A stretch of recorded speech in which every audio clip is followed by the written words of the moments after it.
সত্যি বলতে খাওয়া দাওয়ার ব্যাপারে না আমার কোনো সমস্যা নেই। আমি মোটামুটি সব কিছু খাই। কেবলমাত্র ভাত যখন তখন খেতে পারি না, ভাতটাতে একটু কম পছন্দ করি, কিন্তু আর সব কিছু তুমি টিফিনের যা কিছু খাই না এমন জিনিস খুব কম আমার। যাই হোক, আজকে খাবার আমার ছিল যা টিফিনে, মানে সকালে ব্রেকফাস্ট হচ্ছে কেক, দুটো কলা, ব্যাস। পছন্দের খাবার বলতে ইডলি, দোসা, চাউ, এগরোল এইসব। আর সব কিছুই আমি বাড়িতে করি। এগুলো আমার বিশেষ পছন্দের খাবার। এগুলো যদি কোনো দিন করি বা করব চিন্তা করে রাখি, তবে আমার খিদেটা একটু বেশি পায়।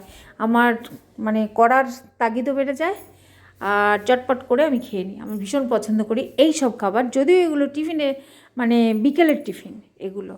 এখন আমি করছি ব্রেকফাস্ট, মানে সকালের খাবারটা আর কি। চলো।